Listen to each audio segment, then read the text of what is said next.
Bonjour à tous, je vais vous présenter dans cette vidéo la méthode qui consiste à déterminer la limite d'une suite en utilisant les opérations. Alors pour déterminer cette limite, on va regarder la composition du terme général de ma suite. Elle va être soit composée d'une somme ou d'une différence, soit d'un produit, soit d'un quotient, ou une composition de ces différentes opérations.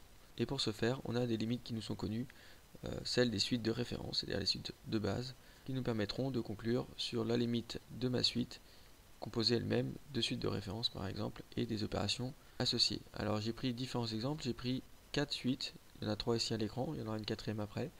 Dans un premier temps, on va déterminer la limite de la suite UN. UN c'est n carré plus n moins 6. Alors quand on regarde la composition, en fait c'est un polynôme, on a 3 termes, on a le n carré, on a le n et on a le moins 6. Alors dans un premier temps on a surtout le n carré, donc le n carré si on regarde sa limite, si n tend vers plus l'infini, c'est-à-dire si n est très très grand, alors ça veut dire que mon nombre très très grand, si je le mets au carré, forcément je vais obtenir un nombre très très grand. Donc la limite de n carré, ça va être plus l'infini, quand mon n tend vers plus l'infini. Alors je rappelle, les limites de suite se font toujours quand n tend vers plus l'infini, puisque n c'est un entier positif, donc on ne peut pas tendre n vers moins l'infini. Donc n carré, lui, tend vers plus l'infini. Alors si je regarde maintenant mon n-6, si n est un nombre très très grand, s'il tend vers plus l'infini moins 6, un nombre très très grand moins 6, en fait ce sera toujours un nombre très très grand. Donc forcément, ici, la limite de n-6, ça va être aussi plus l'infini.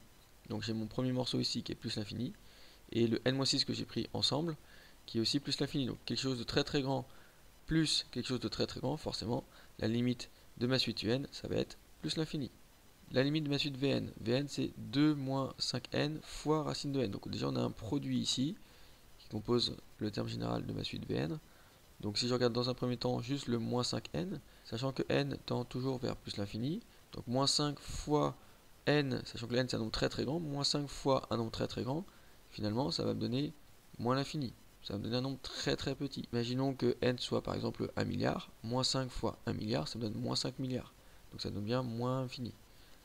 Si je rajoute mon 2 devant, 2 moins 5n, sachant que mon moins 5n ici tend vers moins l'infini, ce qu'on a dit juste avant, 2 moins l'infini, ça va me donner moins l'infini. 2 moins 1 milliard, ça donne un nombre très très petit.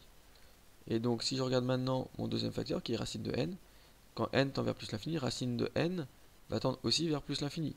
Racine carrée de 1 milliard, ça reste un nombre quand même très très grand. Si je fais des milliards de milliards et que j'applique la fonction racine carrée, j'aurai toujours un nombre très très grand. Donc racine carrée d'un nombre très très très grand, ça reste un nombre très très très grand. Donc ça veut dire que mon premier facteur, lui, tend vers moins l'infini, et que mon deuxième facteur, lui, tend vers plus l'infini. Donc par produit de mes deux limites, moins l'infini fois plus l'infini, ça va me donner finalement moins l'infini. Moins 1 milliard fois plus 1 milliard, ça donne moins plusieurs milliards. Donc la limite de ma suite Vn, c'est moins l'infini. Wn maintenant, 2n plus 4 divisé par 1 sur n moins 5, alors on a un quotient.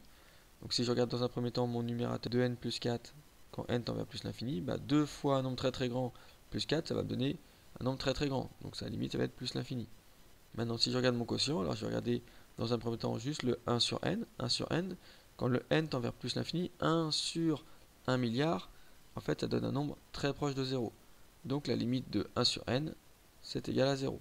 Donc mon dénominateur qui est 1 sur n moins 5, sachant que mon premier morceau ici, qui est 1 sur n, tend lui vers 0. Si ça tend vers 0, 0 moins 5, ça fait moins 5. Donc la limite de mon dénominateur, c'est moins 5. Donc au-dessus de mon quotient, mon numérateur il tend vers plus l'infini, et en dessous, ça tend vers moins 5. Donc par quotient de limite, je vais avoir plus l'infini divisé par moins 5, ce qui va me donner la limite de la suite Wn qui va être moins l'infini. 1 milliard divisé par moins 5, ça reste un nombre très très grand, mais du côté négatif, puisque plus par moins, ça fait moins. Donc la limite de Wn, c'est moins l'infini. Alors pour avoir une idée si notre résultat il est bon ou pas, à chaque fois, ce qu'on peut faire, c'est par exemple, ici je prends UN, c'est de remplacer n par un nombre très très grand. Je prends ma calculatrice, je rentre ma suite, et si je regarde par exemple U100, U1000, U10000, vous allez voir que vous allez avoir un nombre très très grand ici. Pareil pour Vn, vous allez avoir un nombre très très petit, et pareil pour Wn, on va avoir, si on place n par un nombre très très grand, on va avoir W10, W100, W1000, on va avoir un nombre qui va être de plus en plus petit aussi. Donc ça peut nous aider à vérifier notre résultat ici de calcul de limite. Alors une dernière suite, on a la suite Sn, qui est définie par moins 4 divisé par 2 sur n carré plus 3 sur n. Alors ici, si je m'intéresse déjà au divisé par n carré, 1 sur n carré, quand n est tend vers plus l'infini, C'est-à-dire qu'ici, j'ai un nombre très grand au dénominateur, j'ai plus l'infini au carré, donc 1 milliard au carré en quelque sorte. Donc évidemment, ça va tendre vers 0. Alors j'ai précisé ici 0 plus, vu que c'est un carré, c'est positif, donc 1 sur quelque chose de positif, ce sera positif. Alors j'ai précisé pourquoi c'est 0 plus, parce que ça nous sera utile justement pour la limite finale de ma suite. Alors 1 sur n carré, ça tend vers 0, 0 du côté positif. Donc limite de 2 sur n carré, si je multiplie par 2, 2 fois 0, bah, ça fera aussi 0, donc toujours 0 plus. Même principe avec le 3 sur n, donc si je regarde d'abord le 1 sur n, 1 sur n, on l'a dit tout à l'heure, 1 sur 1 milliard, on va être très proche de 0, donc du côté positif aussi. Donc 3 sur n, qui est en gros 3 fois 1 sur n, donc 3 fois 0, ça me donne aussi 0, du côté positif. Donc comme au dénominateur, j'ai une somme de mes deux termes ici, le premier tend vers 0, le deuxième aussi, tous les deux du côté positif, donc forcément, par somme de limites, mon dénominateur, il va tendre vers 0, 0 du côté positif.